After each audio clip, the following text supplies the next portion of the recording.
Jeeva today பார்வையாளர்களுக்கு வணக்கம். இன்றைய நேர்காணலில் தேசிய தௌஹீத் கூட்டமைப்பினுடைய ஒருங்கிணைப்பாளர் பிஜே அவர்கள். சார் வணக்கம். இப்ப இந்த உம்ரா ஹஜ் இது வழக்கமான ஒரு இஸ்லாமியினுடைய ஐந்து கடமைகள்ல இது ஒரு இதா பார்க்கப்படுது. இப்ப பாத்தீங்கன்னா அந்த ஹஜ்ஜுக்கு போன பயணிகள் உம்ராக்கு போயிட்டு வந்தவங்க ஒரு விபத்து ஏற்பட்டு 44 பேர் இந்தியர்கள் சவுதியில் மரணம்ங்கிற செய்தி ரொம்ப பதபதைக்குது. இஸ்லாமியர்களை தாண்டி பொதுவாக நம்ம இந்தியர்கள் இங்க இருந்து போய் இன்னொரு நாட்டில் செத்து போயிட்டான்னு கேள்வி கேட்டா எல்லாருமே பயப்படுவாங்க. ஒரு பதட்டம் வரும்ல, எப்பா என்னப்பா நம்ம ஆளு இந்தியாக்காரன் அங்கே போய் இதாயிட்டானே அப்படிங்கிற மாதிரி. இது என்ன கான்செப்ட்? அதாவது கடவுளை பார்க்க போன இடம், கடவுளை வழிபட போன இடத்துல மரணம்ங்கிறது தொடர்ச்சியா வருது. இப்போ இந்த உம்ரா ஹஜ் எல்லாம் குறிப்பிட்ட நாள்ல செய்யணும், குறிப்பிட்ட மாதம், இது புனிதமான இடம், இது புனிதமான மாதம், இது புனிதமான நாட்கள்னு மதங்கள் பொதுவா வரையறுக்கிறது இல்லை. இது புனிதமானதுப்பா, இந்த நாளுக்குள்ள இது போகணும்ப்பா, இந்த நாளுக்குள்ள இந்த கோவிலுக்கு போகணும், இந்த இடத்துக்கு போகணுங்கிறது எல்லா மதத்துலையும் இருக்கு. இப்போ இஸ்லாமை பொறுத்தவரையும் இப்போ உங்களை போன்ற அறிஞருடைய பேச்சு கேட்கும் போது இது இந்த மாதிரிலாம் கிடையாது. இறைவன் படைப்பில் எல்லாம் ஒண்ணுதான்ப்பா, நல்ல நேரம் கெட்ட நேரம், இது புனிதமான இடம், இது மக்கா பிறந்த மண், இது நபிகளாய வாழ்ந்த வீடு, தொட்டு கும்பிட்டுக்கோ, இந்த மாதிரிலாம் கிடையாது. இது ஒரு பகுத்தறிவான விஷயம்தான். எங்க இதுல இந்த எல்லாத்தையும் வணங்குறது, கல்லை வணங்குறது, புனிதமானது, முக்கியமான நாள் இப்படிலாம் இல்லை. நம்மளே பல பேட்டிகளை சொன்னோம், பச்சை நிறம்லாம் புனிதம் கிடையாது, இப்படிலாம் நினைச்சுக்கிட்டு இருக்காதீங்க, எதுவுமே புனிதம் கிடையாது, எதுவும் இழிவும் கிடையாது அப்படின்லாம் சொல்லியிருக்கீங்க.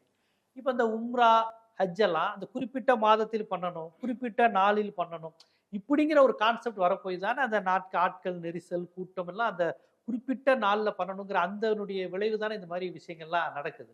இதை நீங்க எப்படி பாக்குறீங்க? இப்ப இந்த விபத்தை வந்து நம்ம எப்படி யாரை பொறுப்பேற்க வைக்கிறது இந்த விபத்துக்கு?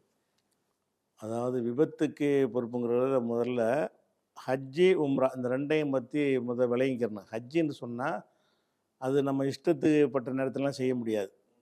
இஸ்லாமிய மாதத்தில் துல்ஹஜ் கடைசி மாதம் 12வது மாதம் துல்ஹஜ் மாதம்பாங்க. 12வது மாதம்னு சொல்லிக்கலாம். இஸ்லாமிய மாதத்தில் 12வது மாதத்தில் வந்து ஒரு 8ஆம் நாளில் இருந்து 13ஆம் நாள் வரைக்கும் 5 நாளைக்கு தான் ஹஜ்ஜி. மொத்தத்தில் நினைச்ச நேரத்தெல்லாம் போக முடியாது. ஹஜ்ஜி என்பது இஸ்லாமிய மாதத்தில் 12ஆம் மாதத்தில் ஒரு 5 நாட்களில் மக்காவில் அதை சுற்றி உள்ள பகுதியில், மினாவில், அரஃபாவில், முஸ்தலிஃபாவில் இந்த இடங்கள்லாம் போய் அங்கே சில வணக்கங்களை செஞ்சுட்டு வருவாங்க. இதுக்கு பேர் ஹஜ்ஜி. சரி. இது அதில் நெரிசலில் மரணித்தல் என்பது அங்கே ஹஜ்ஜிலையும் ஏற்பட்டு இருக்கிறது. ஆனால் அதையெல்லாம் ரொம்ப சிஸ்டமேட்டிக்காக நடவடிக்கை எடுத்து இவங்க பெருமளவு குறைச்சிட்டாங்க சவுதியுடைய நிர்வாகத்தினால. இப்போ அதெல்லாம் நடக்கிறது இல்லை. அந்த நெரிசல் பிரச்சனையெல்லாம் ரொம்ப அழகாக டீல் பண்ணிடுறாங்க. உம்ரான்னு சொல்கிறாங்கல்ல, அது என்னன்னு கேட்டால் எப்போ வேணாலும் செய்யலாம். உம்ராங்கிறது குறிப்பிட்ட நாள் கிடையாது. இது கட்டாய கடமையும் கிடையாது. ஹஜ்ஜி தான் கடமை. நம்ம வெறும் நம்ம புனித இடத்துக்கு போயிட்டு வருவோம் ஒரு அப்படி நினச்சோம்னு சொன்னால் இன்னைக்கு கூட போகலாம். இந்த நாளில் தான் போகணும் அப்படி கணக்கு கிடையாது. எந்த நாளில் வேண்டாலும் போகலாம். உம்ராங்கிற வணக்கம் வந்து எப்போ விரும்புகிறாரோ அப்போ போகலாம். அவர் மக்காவோட அந்த வேலை முடிஞ்சிடும். சும்மா இப்போ 1 மணி நேரத்தில் வணங்குற வேலை தான், அவ்வளோதான் உம்ராங்கிறது. மக்காவில் போய் இந்த காபாங்கிற ஆலயத்தில் போய் தொழுவாங்க. அதுதான் உம்ராங்கிறது. இந்த உம்ராங்கிற வணக்கம் செய்ய போனவங்க தான் இந்த விபத்தில் இப்போ வந்து இறந்துருக்காங்க. இது நெரிசலில் இறந்தது கிடையாது. முதல்ல விபத்து கிடையாது, இது விபத்து. இது என்னென்னு கேட்டால், இது உம்ராவை முடித்த உடனே என்ன செய்வாங்கன்னு கேட்டால், ஒரு பிரயாணம் பண்ணி போகிறவங்க உம்ராவுக்கு சம்மந்தமில்லாத இடம் இருந்தாலும் வேறு சில புனித இடங்களை பார்க்க விரும்புவாங்க. பத்ர் போர் நடந்த இடம், உஹது போர் நடந்த இடம், அப்படி நபிகள் நாயகம் கட்டின பள்ளிவாசல் அப்படின்னு பல விஷயங்கள் அங்கே இருக்குது, வரலாற்று சின்னங்கள். அதையெல்லாம் பார்க்க ஆசைப்பட்டு என்ன செய்வாங்கன்னு கேட்டால், அந்த உம்ராவை முடித்து விட்டு அங்கேருந்து ஒரு பஸ்ஸில் ஏறி என்ன செய்கிறாங்கன்னா மதீனாவை நோக்கி போகிறாங்க. மக்காவில் உம்ரா முடிஞ்சிடும். மதீனாங்கிறது நபிகள் நாயகம் பிறந்த அடக்கம் பண்ண ஊர். அந்த ஊருக்கு போனோம்னு சொன்னால் அந்த பள்ளிவாசலில் போய் தொழுவுறது, நபிகள் நாயகத்துடைய அடக்க ஸ்தலத்தும் பார்ப்பாங்க. ஒன்று வழிபாடெல்லாம் செய்ய முடியாது, பார்க்குறது. அதே மாதிரி யுத்தங்கள் நடந்த இடங்கள்லாம் அங்கே இருக்குதுல்ல, அந்த இடங்கள்லாம் போய் பார்த்து இதான் பத்ர் ஓதுன்னு இப்படி காட்டுவாங்க. இதுக்கு தான் இவங்க புறப்பட்டு போனாங்க. இந்த உம்ராவை முடித்து விட்டு சுய விருப்பமாக தன்னிச்சையாக போனது. அது மார்க்கத்தில் எங்களுக்கு சொல்லப்பட்டது கிடையாது போகணும்னு. மக்காவுக்கு போய் உம்ரா செஞ்சுட்டு உடனே வந்துடலாம். இருந்தாலும் அவ்வளோ செலவழிச்சிட்டு போகிறாங்கல்ல, 1 லட்சம் 2 லட்சம் செலவு பண்ணி போகிறாங்க. இப்படி செலவு பண்ணி போகும்போது நம்ம அந்த எல்லாத்தையும் பார்த்துட்டு வந்துடுவோமே. புனிதமான இடங்கள்லாம் வந்து இந்த ஹீரா குகை எல்லாத்தையும் பார்ப்பாங்க. நபிகள் நாயகம் ஒளிஞ்ச இடங்கள்னு இப்படி நிறைய வரலாற்றில் இருக்குது. அதில் போய்கிட்டு இருக்கும் பொழுது தான் இவங்க மக்காவில் இருந்து மதீனாவை நோக்கி ஒரு பேருந்தில் வர்றாங்க.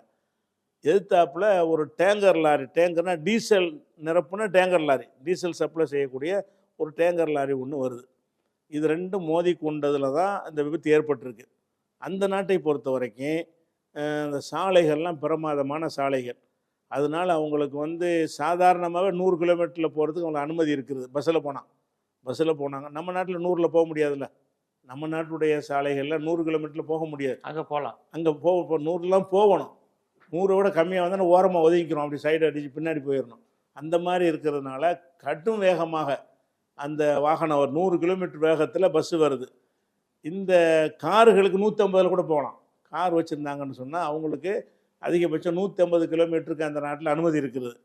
பஸ்ஸுகளுக்கு வந்து 100 கிலோமீட்டருக்கு அனுமதி இருக்குது. இந்த டேங்கர் லாரிக்கெல்லாம் 80 கிலோமீட்டர்லாம் வரணும். இப்போ டேங்கர் வந்து 80 வேகத்தில் வர்றான். மறுபடி வந்திருந்தான்டா, அதையும் மீறி செஞ்சால் அதை சொல்ல முடியாது. இந்த சட்டத்துடைய உட்பட்ட வேகத்தில் வந்திருந்தா கூட 100 80 வந்து மோதினா என்ன ஆகும்?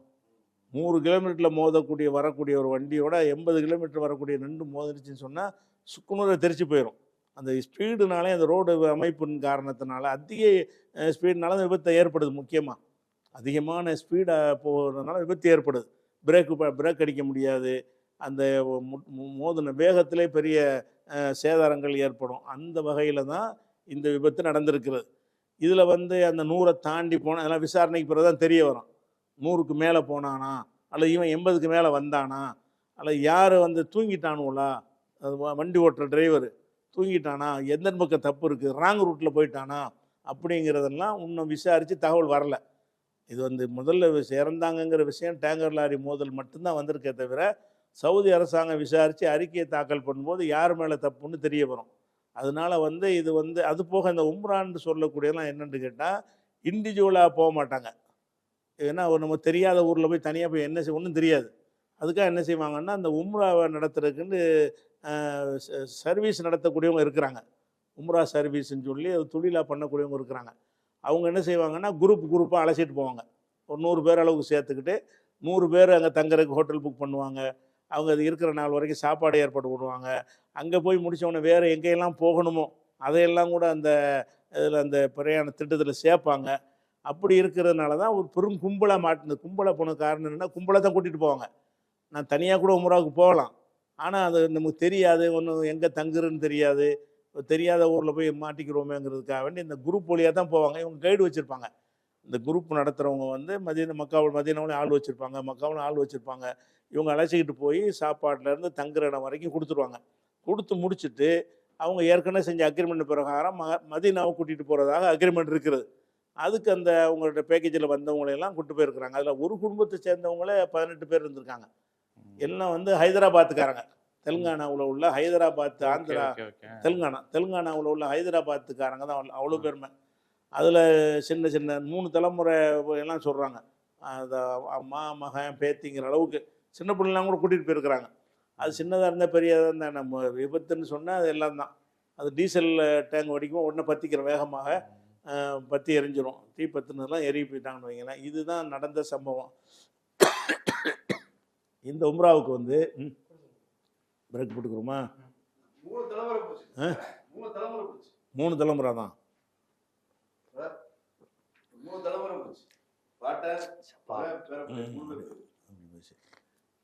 அப்போ நான் இதை கேட்குறேன். உங்களை மாதிரி இறை நம்பிக்கையாளர்கள் எல்லா மதத்துலையும் என்ன செய்வாங்க, சரி இது இறைவனுடைய விருப்பம்தான் போல. அதான் சொல்லுவாங்களே இந்து மதத்தில், அது என்னது, அது என்னங்க, வைகுண்டம், அது வைகுண்ட பதவி. அதாவது இந்த மாதிரி சேர்ந்தவங்க சொர்க்கத்துக்கு நேரடியாக போயிடுவாங்க. சரி சரி. அந்த சாமியை பார்க்குற நெரிசல செத்தவெல்லாம், அது நிறைய பேர் வயசானவங்க இன்னைக்கு நம்ம சாகுன்னு நினைப்பாங்களாம். அந்த ஏதோ வைகுண்ட பதவி கிடைக்கணும்னு. கிடைக்க சரியா அது தெரியல எனக்கு. வைணவர்கள்ட்ட உண்டு அந்த ஏகாதசியா, காசியில போய் சாகணுங்கிறதுல, அது காசி மோட்சம் அடைகிறதா இல்ல, அந்த பர்டிகுலர் ஏகாதசியாங்க. அந்த அன்னைக்கு நைட்டு முழிச்சிருந்தா சொர்க்கத்துக்கு போகலாம் சொல்றாங்களே, ஏதோ ஒண்ணு அது ஒரு சொல்லுவாங்கல்ல, அன்னைக்கு நைட்டு முழுக்க தூங்காம முழிச்சிருந்தா சொர்க்கம், சிவராத்திரி செய்வாங்க ஏதோ ஒண்ணு. இந்த இதுல நீ தான் புண்ணியம், இதுல போய் செத்து போயிட்டியா அவனுக்கு புண்ணியம். வைகுண்ட ஏகாதசி உனக்கு வைகுண்டம் கிடைக்கும், வைகுண்ட பதவி. வைகுண்ட பதவினா சொர்க்கம். போர்ஸ் அடிப்பானே, வைகுண்ட பதவி அடைந்தார். ஆமா, வைகுண்ட பதவி அடைந்தார். வைணவர்கள் மட்டும், நாமம் போடுறவங்க மட்டும் சொன்னோம். அவங்க போடுவாங்களா? இவங்க இவன் சிவலோக பதவி அடைந்தார். சிவலோகம் சொர்க்கத்திலே டிவிஷன் வச்சிருக்கான் பாருங்க, சிவனை கும்பிடுறது. ரெண்டு தனித்தனி மதமா தானே இருந்துச்சு, மெர்ஜ் பண்ணிட்டாங்க. இந்து மதம் ஒண்ணு கிடையாதுங்க. அதுதான் சிவனை கும்பிடுறவன் வேற, சிவனை கும்பிடத்திலே பாசுபதம் வேற, காலாமுகம் கபாலிகன் இருக்கு. இந்த கபாலிகங்கிறதுலாம் மண்டை ஓடு சுடுகாட்டுல இருக்கிற வெட்டியானது.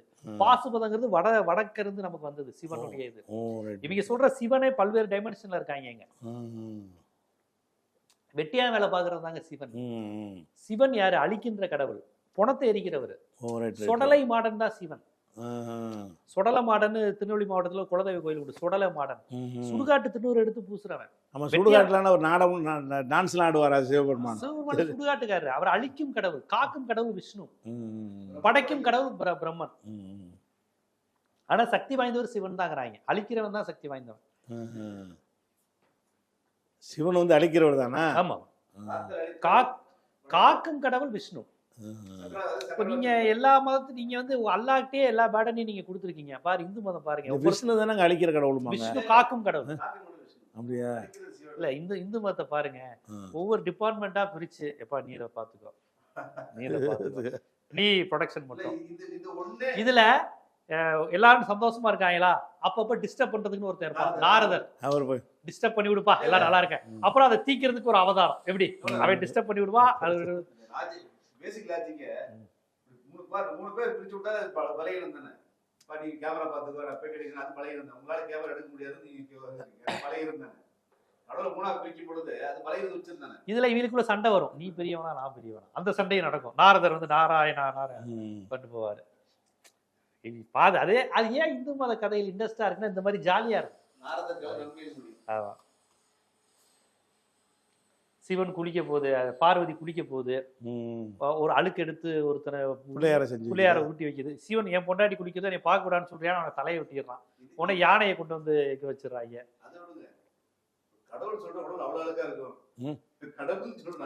ஒரு அழுக்கு உருண்டை அந்த மண்ண அவ்வளவு வாசமா குளிக்காம இருந்துச்சா என்ன? இதெல்லாம் அவங்களே எழுதி வச்ச கதை. இப்ப இதை பெரியார் சொன்னா என்ன சொல்லுவாங்க, என் கடவுளை லீவ் கொடுத்த, நீ எழுதி வச்சிருக்க, அதை எடுத்து சொன்னா நான் இது பண்றேன். இப்ப உங்க இஸ்லாத்துல மறுமைன்னு ஒண்ணு இருக்கு, அதை நான் பேசுறேன். ஓ நீ மறுமையை பத்தி என்னப்பா உங்க குர்ஆன்ல இருக்குப்பா, நீ எப்பறம் அதை பேச, அது மாதிரிதான் அவங்க பண்ணுவாங்க. சரி, புனித பயணம் தானே போனாங்க, அவங்க அப்படி சேர்த்து அந்த மாதிரி கேட்டுறேன். ஓகே.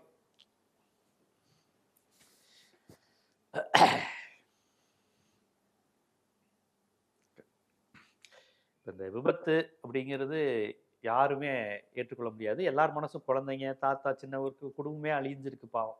அது முஸ்லீமோ கிறிஸ்டினோ, ஒரு மனித உயிர் போயிருக்கு. அது எந்த மதமாக இருந்தாலும் நம்ம அதுக்காக அதை நம்ம ஏற்றுக்கொள்ள முடியாத ஒரு சூழல். எனக்கு என்னன்னா, இப்போ உங்களை மாதிரி இறை நம்பிக்கையாளர்கள் எல்லா மதத்துலையும் என்ன சொல்கிறாங்க, கடவுள் நம்மளை காப்பாற்றுவாருங்கிறது அவங்களுடைய இது.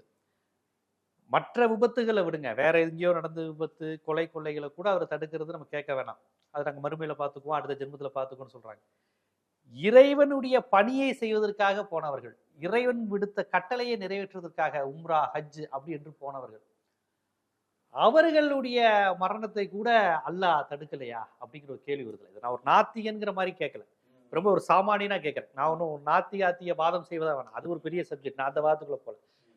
ஹஜ்ஜுங்கிறது நம்ம கடமைன்னு அல்லாஹ் சொல்லியிருக்கான். அது செஞ்சா மறுமையில நமக்கு நல்லது கிடைக்கும்னு நம்பி அந்த அப்பாவி கடவுள் நம்பிக்கை உள்ள இஸ்லாமியர்கள் அங்க போயிருக்கிறாங்க. அப்ப குறைந்தபட்சம் அவங்களையாவது அந்த இறைவன் காப்பாத்தி இருக்கணும்ல. இதையும் அவர் மறுமையில வெயிட் பண்ணி தான் நல்லது செய்வாரா? அதாவது இஸ்லாத்தை பொறுத்த வரைக்கும் இந்த மாதிரி அப்படி சொல்லி இருந்தால் அந்த கேள்வி நம்ம கேட்கலாம். இஸ்லாத்தில் நீ இறைவனுக்காக புனித பயணம் போனால் உனக்கு சாவே வராது, உனக்கு கஷ்டமே வராது அப்படின்னு இஸ்லாத்தின் கொள்கையாக இருந்தால் அது செய்யலாம். இஸ்லாத்தை பொறுத்த வரைக்கும் எல்லாருடைய பிறக்கும்போது அவங்களுடைய மரணம் வந்து தீர்மானிக்கப்பட்டதாக இருக்குது. எங்கே எப்போது எப்படி மரணிப்பாங்கன்ற இறைவன் எழுதி வச்சிருக்கிறான்னு அப்படி தான் மரணிக்க முடியும். இப்போ இவங்களுக்கு அந்த இடத்துல மரணம் வரும்னு சொல்லி அவங்க பிறக்க முந்தைய எழுதப்பட்டது தான். அப்போ இந்து மதமும் இதான் சொல்லுது, விதி, செத்துட்டா இதுதான் ஒரு விதி, இது கடவுளுடைய சித்தம் சொல்றாங்க. அப்போ அதே மாதிரி தான் இஸ்லாம் சொல்லுதா? ஆமாம், விதிங்கிற விஷயத்தில் அப்படித்தானே. நம்ம நம்ம நம்ம கண்ணு முன்னாடி பார்க்குறோமா, நம்ம அறிவுக்கு மிஞ்ச இவ்வளோ பேர் 42 பேர் இறந்தாங்களா, ஒரு ஆள் மட்டும் இப்படி பொழைச்சாரு. அவருக்கு எழுதப்படல, அவ்வளோதானே. அது கண்டிப்பாக அவரும் எரிஞ்சு போயிருக்கணும். இப்ப இவங்க இஸ்லாமியரா இல்லாம இருந்தாலோ, ம் இந்த ஹஜ் பயணத்துக்கு போகாம இருந்தாலோ, இந்நேரம் அந்த உயிர் வாழ்ந்துகிட்டு இருந்திருப்பாங்க, பள்ளிவாசல்ல தொழுதுகிட்டு இருந்திருப்பாங்க. 4 பேர் இஸ்லாத்தினுடைய பிற கடமைகளான ஷரியத் இது பண்றது, ஜகாத் கொடுக்கறது மாதிரி உதவிகள் செஞ்சு பயனுள்ள வாழ்க்கையை வாழ்ந்திருக்கலாம். அந்த குழந்தை நாளைக்கு ஒரு டாக்டரா இன்ஜினியரா கூட வந்திருக்கலாம். இது இல்ல இப்ப ஹஜ்ஜுக்கு போகாம இருந்தா உயிரோட இருந்திருப்பானே அவன். போகாமல் இருந்தால் செஞ்சுருக்கலான்னு சொல்ல முடியாது. 2 விஷயம் என்னன்னு கேட்டால், போகாமல் இருந்து இங்கே போகும்போது பஸ்ஸில் போகும்போது கூட இறந்து போகலாம்ல. போகாமல் இருந்துனால அது தப்பிக்க இயலாது. போகாமல் இருந்தால் அப்போ மக்காவை தவிர பாக்கி இடத்துல உள்ளவங்கெல்லாம் உசுரோடு தான் இருந்துகிட்டு இருக்காங்களா? சாவத்தானே செய்கிறாங்க. இல்ல இந்த பர்பஸுக்குன்னு போறதுனால அந்த கேக்குறேன். பர்பஸுக்குன்னு போகிறதுனால அவங்க இறந்து இல்ல, போகிறது. இறை கடமைன்னு சொல்லப்பட்டிருக்கு. 5 கடமையில ஒரு கடமை சொன்னதால தான் இது அவன் போறான். இது போகாமல் இருந்தால் தப்பிச்சிருப்பாங்கங்கிறது அது ஒரு வகையான லாஜிக், கரெக்ட் தான். ஆனால் விதியின்படி நீங்கள் பேசுகிறதா இருந்தால், போவான்னு எழுதியிருக்கும்போது போகாமல் எப்படி இருக்க முடியும் அவனுக்கு? அவனுக்கு முடியாத. போகத்தான் செய்வான். போவான், அந்த இடத்துல அவன் தப்பிச்சு வருவான், அந்த இடத்துல செத்துருவான்னு எழுதப்பட்டிருந்தா அந்த விதியை அவனை இழுத்துட்டு போயிரும்ல. இல்ல, நீங்க இப்ப இந்த கான்செப்ட் படி பாத்தீங்கன்னா, டேங்கர் லாரி மீது தப்பு கிடையாது, டேங்கர் லாரி டிரைவர் தண்ணி போட்டு ஓட்டி இருந்தா தப்பு கிடையாது, எல்லாமே விதின்ட்டு போயிடலாமே நம்ம. அப்ப நம்ம நாட்டுல சட்டங்களே தேவையில்லை. அப்பா நீ இந்த வயசுல சாகணும்னு இருக்குப்பா, அவன் உன்னை குத்தி கொள்ளணும்னு இருக்குப்பா, அதெல்லாம் விதிப்பா அப்படின்னு நீங்க இல்ல எல்லா மதவாதிகளும் அப்படித்தானே சொல்றாங்க. அப்ப இந்த நாட்டுல எதுக்கு ஒவ்வொரு நாட்டுக்கும் தனி சட்டங்கள், குற்றவியல் சட்டம், குடும்ப நல சட்டங்கள்னு வச்சுக்கிட்டு நீ இவனை கல்யாணம் பண்ணிக்கணுங்கிறது விதி, தலாக் பண்ணுங்கிறது விதி. அப்ப எதுவுமே சட்டங்களே தேவையில்லையே நாட்டுல. சட்டங்கள் மனிதர்களுக்கு தேவையில்லையே. அதெல்லாம் எல்லாமே அல்லாஹ் எழுதிட்டாரு, சிவன் எழுதிட்டாருன்னு அவங்க நம்பிட்டு விட்டுறலாமே. சட்டங்களே தேவையில்லை. இப்ப விபத்து நடந்துச்சுன்னா விதினா, விபத்துக்கு காரணமான அந்த டிரைவரு, அதை ஒழுங்கா எஃப்சி பார்த்து லாரியை செக் பண்ணாத அந்த ஓனரு, கிளீனர் தூங்குனது, டிரைவர் தூங்குனது, இதெல்லாம் தப்பாகும். ராங் ரூட்ல வந்து இந்த மாதிரி எதுவுமே தேவையில்லையே, விதிப்படி நடக்கிறது நடந்துருச்சு அப்படின்ட்டு யாருக்குமே தண்டனைகள் கொடுக்காம விட்டுலாமா? அதாவது இந்த விதியை பொறுத்த வரைக்கும் இஸ்லாம் சொல்லக்கூடிய முழுமையான அளவில் புரிஞ்சுக்கிட்டோம்னா இந்த குழப்பம் வராது. இஸ்லாமை பொறுத்த வரைக்கும் விதிங்கிறத வந்து நடந்ததுக்கு பிறகு தான் பேசணும். ஒரு காரியம் நடக்கிறதுக்கு முன்னாடி நமக்கு விதியெல்லாம் தெரியாது. நீ தான் உழைக்கணும், நீ தான் பாடுபடணும். நடந்துருச்சுன்னு சொன்னால் இது இதில் இருந்திருக்கு, நடந்திருக்கு. அது நடக்கும்போது தான் நமக்கு தெரியும். நான் செத்தாக தான் தெரியும், நான் சாவணும்னு எழுதப்பட்டிருக்குங்கிறது நான் செத்த பிறகு தான் தெரியும். அப்போ விதி என்பது நடந்து முடிஞ்சதற்கு மட்டும்தான் விதின்னு பேசணும். இப்படி ஏன் இதை பேசுனதுனால என்ன நன்மை கிடைக்கும்னு சொன்னால், ஒரு சுமை தாங்கி மாதிரி அந்த இழப்பு வந்து அவனை பெருசாக பாதித்து அதுலேயே ஒரு பைத்தியம் முடித்த மாதிரி போகாமல் இருக்கிறதா இருந்தால் சரி, இறைவனுடைய நாட்டை நம்ம என்ன செய்கிறது? அந்த ஆறுதல் படுத்துவதற்கு இந்த விதி நம்பிக்கை தான் முக்கியமான ஒரு காரணமாக இருக்கிறது. இஸ்லாமிய விதி நம்பிக்கை என்ன சொன்னால், கேரளாவில் இந்த அதிகமான தற்கொலை நடக்குதுன்னு சொல்லி ஆய்வு பண்ணாங்க. மத ரீதியாக, இன ரீதியாக, பாலினம் ரீதியாக, வயசு ரீதியாகவும் ஆய்வு பண்ணாங்க. ஆய்வு பண்ணி இந்த மத ரீதியாக ஆய்வு பண்ணும்போது முஸ்லீமில் தற்கொலை எவ்வளோ, மற்ற மதங்களில் எவ்வளோ தற்கொலைன்னு கணக்கு எடுக்கிறாங்க. அது முஸ்லீம்கள் ரொம்ப மைக்குறவாக இருக்கிறாங்க, ரொம்ப கம்மியாக தற்கொலை செய்கிறவங்க குறைவாக இருக்கிறாங்க. அது ஏன் என்ற அந்த ஆய்வு அறிக்கையில் சொல்கிறாங்கன்னு கேட்டால், இவங்களுக்கு வந்து மத நம்பிக்கையினால தான் அவங்க தற்கொலை செய்கிறது இல்லை. சின்ன வயசுலேருந்த அவங்களுக்கு எல்லாம் இறைவன் நாட்டம்னு அவங்களுக்கு சொல்லி கொடுத்துட்றாங்க. என்ன துன்பம் வந்தாலும் தாங்க முடியாமல் தற்கொலை செய்கிறான். தாங்க முடியாமல் தற்கொலை செய்கிறத வந்து இப்படி தான் இறைவன் ஆக்கியிருக்கிறான்னு நினச்சா அந்த தற்கொலை செய்கிற எண்ணம் வராது. அவங்களுடைய மத நம்பிக்கை வந்து அவங்கள தற்கொலை செய்வதில் தடுத்து இருக்கிறது அப்படின்னு சொல்லி கேரளாவில் அமைக்கப்பட்ட ஒரு கமிட்டியுடைய ஆய்வு அறிக்கையில் சொல்கிறாங்க. அப்போ இஸ்லாம் என்ன பண்ணுதுன்ற, ஒரு துன்பம் நடந்துச்சுன்னு சொன்னால் அது அதிர்ச்சியை ஏற்படுத்தும், மனுஷனுக்கு ஒரு பெரிய பாதிப்பு ஏற்படுத்தும். போனவன் போயிட்டான் கூட இருக்கிறவன் டெய்லி செத்துக்கிட்டு இருப்பான். தகப்பன் போன பிறகு மகன் என்ன செய்வான், டெய்லி துடிச்சிக்கிட்டு இருப்பான். அப்போ இஸ்லாம் என்ன பண்ணுதுன்னு கேட்டால், சரி இது அல்லாவுடைய நாட்டப்போ அதுக்கு என்ன செய்கிறது, நம்மளால் என்ன செய்ய முடியும்னு நினச்சி பாருங்கள். அதை பற்றி நினைக்க மாட்டோம், சீக்கிரத்தில் ஆறுதல் ஆயிடுவோம். அப்போ சீக்கிரத்தில் ஆறுதல் அடைவதற்கு உதவுறதுனால இஸ்லாம் சொல்லக்கூடிய விதி நம்பிக்கை வந்து அந்த ஆறுதல் படுத்துவதற்கு இதுக்கு நிகரான மருந்தே இல்லை அப்படிங்கிறது ஒரு விஷயம். ரெண்டாவது விஷயம் என்னென்னு கேட்டால், விதியை நம்பிக்கிட்டு சம்பாதிக்க போகாமல் ஒருத்தர் இருக்கிறான்னு வைங்க, விதிப்படி வந்துடும் அப்படி சொல்கிறது அப்படி சொல்லலாம்ல, அது தடுக்குது இஸ்லாம். அதாவது நடக்கிறதுக்கு பிந்தி தான் நீ விதியை பேசணும். நடக்கிறதுக்கு முந்தி உனக்கு தெரியாதுல என்னென்னு என்ன எழுதிருக்குன்னு தெரியாது. எனக்கு என்ன விதி எழுதப்பட்டிருக்குன்னு தெரியாதுல்ல. நான் வந்து இல்லைங்கிற மாதிரி தான் நடக்கணும். நான் போய் உழைக்கணும், நான் போய் தேடணும். அப்போ முஸ்லீம்கள் வந்து உழைக்க போகக்கூடாது, சம்பாதிக்க போகாதீங்க, சோம்பி இருந்துக்கிறங்க, நோய் வந்தால் வைத்தியம் பார்க்காதீங்கன்னு இஸ்லாம் சொல்லலை. நீங்கள் வந்து விதி இல்லைங்கிற மாதிரி தான் உங்கள் வாழ்க்கை பூரா அமைச்சு கொள்ளணும். ஒன்று நடந்துருச்சுன்னு சொன்னால் விதி தெரிஞ்சு போச்சு. இப்போ நடந்த பிறகு இவன் இன்றைக்கி செத்துருவாங்கிறது தான் விதின்னு தெரிஞ்சு போச்சு. இப்போ என்ன செய்யுங்கன்னு கேட்டால் விதியின் மீது நம்பிக்கை வச்சு உங்களை ஆறுதல் படுத்திக்கிறங்க. நீங்கள் கவலைப்படாமல் இருப்பதற்கு தான் இந்த விதி நம்பிக்கை என்று குர்ஆனில் ஒரு வசனமே இருக்குது. இது ஒரு விஷயம். ரெண்டாவது என்னன்னு கேட்டால், நீங்கள் கேட்ட கேள்வி பரவலாக கேட்குறாங்க. என்னன்னு கேட்டால், விதி தான் காரணம்னு சொன்னால் அந்த வேன் ஓட்டினவனை தண்டிக்க முடியாது, பஸ் ஓட்டினவனை தண்டிக்க முடியாது, அது அப்படி அந்த மாதிரி வருமே, பேசாமல் இருக்க வேண்டியதானு கேட்குறீங்கல்ல. இதை பொறுத்த வரைக்கும் ஒரு இந்த கிரிமினல் குற்றங்கள் செய்கிறவர்கள்லாம் எடுத்து என்ன செய்கிறாங்கன்னா, மேலை நாடுகளில் ஒரு ஒரு பல்கலைக்கழகத்திலேருந்து ஆய்வு செய்கிறாங்க. ஆய்வு செய்யும் பொழுது இந்த தப்பு செய்கிறான்ல, இது இவனா செய்கிறானா, அப்படி ஏதாவது மூளையில் உள்ள ப்ரோக்ராம் இருக்குதான்னு ஆய்வு பண்ணுறாங்க. ஆய்வு பண்ணி என்ன சொல்கிறாங்கன்னு கேட்டால், அந்த திருடுனா பாருங்க, திருடுறவனெல்லாம் எடுத்துக்கிட்டிங்கன்னா அதே அப்படி திருடுவான்னு அங்கே எழுதப்பட்டிருக்குங்கிறாங்க. மூளையுடைய அமைப்பு இவன் முடிஞ்சாலும் திருடாமல் இருக்க முடியாது, அப்படித்தான் அந்த அமைப்பு இருக்கிறது. இவன் செய்யலை. ஹேபிச்சுவல் கிரிமினல்ஸ்னு ஒரு கான்செப்ட் உண்டு கிரிமினல் லால. இருக்குல்ல, தொடர்ச்சியா தப்பு செய்யக்கூடிய மனநிலை உடையவர்கள் சில பேரை வகை இருக்கிறாங்கல்ல.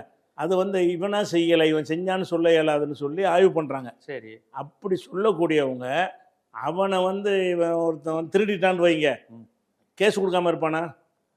கேஸ் கொடுத்துருவான். ஏன்னா இவனா செஞ்சான், மூளையுடைய ப்ரோக்ராம் அப்படி இருக்குது அப்படின்னு மன்னிச்சு விட மாட்டான்.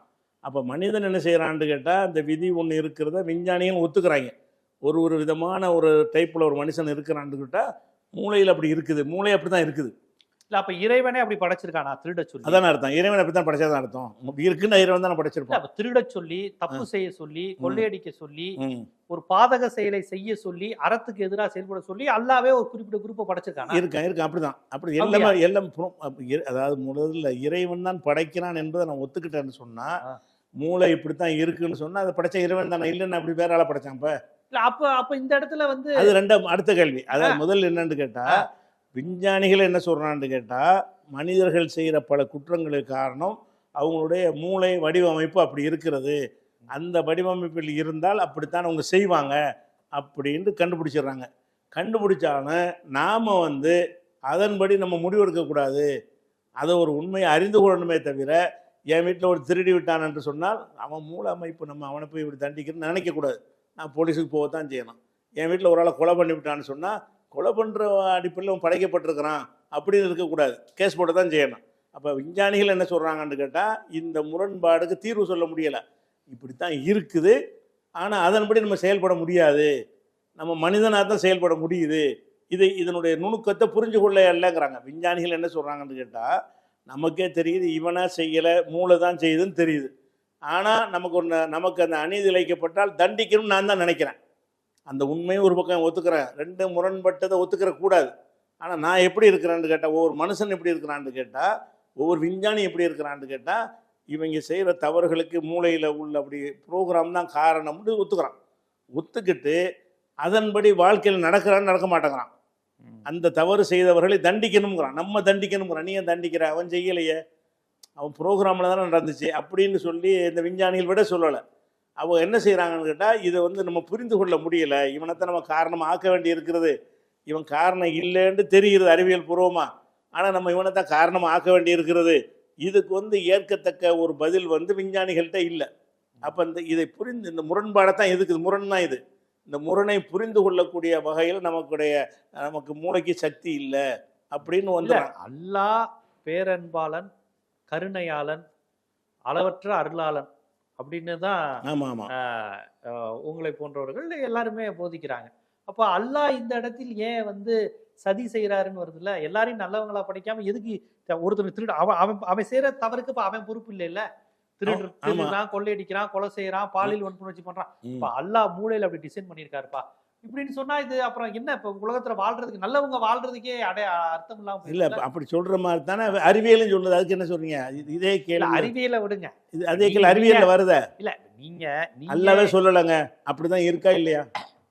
அல்லாஹ் சொல்ற தனியா வச்சிருங்க. இல்ல அது நம்ம மனிதன் தான் தவறுக்கு குற்றம்ங்கிறது ஒரு நாத்திகவாதம். நீ நல்லவனாவும் கெட்டவனா இருக்கிறது நீ. சும்மா அடுத்த ஜென்ம பாவம், போன ஜென்ம பாவம், இறைவன் என்னை இப்படி படைச்சிட்டான்னு சொல்லாத. போலியோ நோயை ஒரு காலத்துல கடவுளின் சாபம் நம்பிக்கிட்டு இருந்தாங்க. கிடையாது, சயின்டிஃபிக்கா அதை தீர்க்க முடியும், நீ தீர்த்துட்டோம். ஸோ சயின்ஸ் அப்படி சொல்லுது. நீங்க ஆன்மீக அடிப்படையில் அல்லாஹ் அப்படி படைச்சது சரியான்னு கேட்கறேன். அது எப்படி என்னைய மட்டும் ஒரு தப்பு செய்யறவனா படைச்சா அப்ப அந்த மனிதன் மீது குற்றம் கிடையாது, படைத்த இறைவன் மீது தானே அது குற்றமாகுது. அது குற்றமாக நம்ம சொல்றோம்ல. இந்த மாதிரி ஒரு விஷயத்துல தான் இதை புரிந்து கொள்ளுகிற ஆற்றல் நமக்கு இல்லைன்னு சொல்லி விஞ்ஞானிகள் வர்றான், அந்த முடிவுக்கு வர்றான். இதே கேள்வி வந்து விஞ்ஞானிகள்ட்டையும் கேள்வி கேட்கலாம்ல. ஏன்ப்பா நீங்கள் தான் சொல்கிறீங்க. விஞ்ஞானி இறைவன் படைத்த ஒரு சாதாரண உயிர் தானங்க, இறைவன் தானங்க எல்லா ஆற்றலும். இல்லை படித்தான் விஞ்ஞானி ஆய்வு செய்கிறான்ல, மூளை ஆய்வு செய்கிறான்.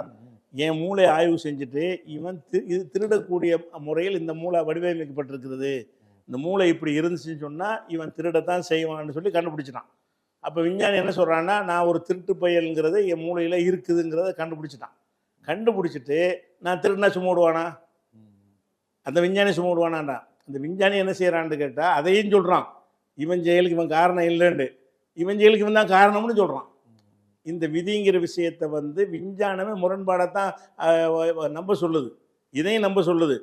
அதே நேரத்தில் இவன் திருடினதுக்காக நான் சும்மா விட மாட்டேன், நான் வந்து அவனை தான் தண்டிப்பேங்கிறாங்க. அவனை எப்படிப்பா தண்டிப்பேன்? மூளையில் அப்படி தானே இருக்குது, அது தனி இது தனிங்கிறாங்க. இஸ்லாமிய நாடுகள்லாம் அந்த விட்டுருவாங்களா? இப்போ இவன் செஞ்ச தவறுக்கு அல்லாஹ் தானப்பா காரணம், இவன் என்னப்பா பண்ணுவான், இவன் சாதாரண மனிதன் தானப்பா, அல்லாஹ்வுடைய கோடிக்கணக்கான உயிரில் இவன் ஒரு உயிர் விட்டுருவாங்களா? தண்டிப்பாங்களா? தண்டிப்பாங்க. ஆனால் எங்கள் நம்பிக்கை எப்படின்னு கேட்டால், நடந்து முடிந்த பிறகு இறைவனுடைய நாட்டம் என்று நீங்கள் நினைப்பதன் மூலமாக உங்களுக்கு ஒரு மன அமைதி ஏற்படும், உங்களுடைய பாரம் இறங்கும், உங்களுடைய கஷ்டங்கள் வந்து சீக்கிரம் விளைகிறோம். பல கோடி ரூபாய் அதிபராக இருக்கிற ஒருத்தன் திடீர்னு பிச்சைக்காரனை போயிட்டான்னு வைங்களேன், அதை நினச்சிக்கிட்டு செத்துருவான். ஆனால் விதியை நம்புறான்னு வைங்களேன், இறை நாட்டம்ப்பா விடுப்பா. அதுக்கு தான் குர்ஆனில் என்ன, விதியை நீங்கள் நம்புங்க, இதன் மூலமாக அதாவது இழந்ததை பற்றி நீங்கள் கவலைப்படாமல் இருப்பதற்காக வேண்டியும் கிடைத்ததில் பெருமை கொள்ளாமல் இருப்பதற்கும் இது ஏற்றது அப்படின்னு குர்ஆனில் இருக்குது. இந்த மாதிரி நீங்கள் நம்புவது இறைவன் சைக்காலஜிக்கலாக நமக்கு ஒரு ட்ரீட்மெண்ட் தர்றான். இறைவன் நாட்டம் எப்போ அதை நம்ப சொல்கிறான்னு கேட்டால் நடந்து முடிஞ்ச பிறகுதான். நடந்து முடிஞ்சிருச்சுன்னு சொன்னால் இது இறைவனுடைய நாட்டம். சோம்பேறியா இருக்கிறதுக்கு இது காரணம் சொல்ல முடியாது. அப்ப இறைவனை சோம்பேறியா படைச்சிட்டா இருப்பான், அது சொல்ல முடியாது, அப்படி சொல்லக்கூடாது. ஆமாம், அது எது நடந்து முடிஞ்சிருச்சோ அப்போ என்ன செய்யறேன்னு கேட்டால், ஒரு செத்துட்டான்னு வைங்களேன், இது நடந்து முடிஞ்சது, இது என்னை பாதிக்குமா பாதிக்காதா? எனக்கு வேண்டிய ஒரு ஆளாக இருந்தார்னு சொன்னால் அவருடைய மரணம் என்னை பாதிக்கும். அது பாதிக்கு தான் என்ன செய்யணும்னா, பல நாட்கள் ஆகும் நார்மல் ஆகுறதுக்கு. மனிதன் இந்த உலகத்தில் வாழணுமாக இருந்தால் அதை இறக்கி வைக்கிறதுக்கு ஒரு ஒரு நம்பிக்கை வேணும். அதுக்கு தான் இந்த விதின்னு சொல்லப்படுது. நீங்கள் சொல்கிறதுல வந்து ஒரு ட்ரீட்மெண்ட்டுக்காக நல்லா சொல்லியிருக்கலாம். எதுக்காக இஸ்லாம் சொல்லப்படுதுன்னு கேட்டால், நடந்ததுக்கு பிறகு அல்லாஹ்வுடைய நாட்டம்னு சொல்லு, உன்னுடைய எல்லா பிரச்சனையும் சால்வ் ஆயிரும். அதனால தற்கொலை செய்ய மாட்டேன்னு அவங்க ஆய்வு செய்கிறாங்கல்ல.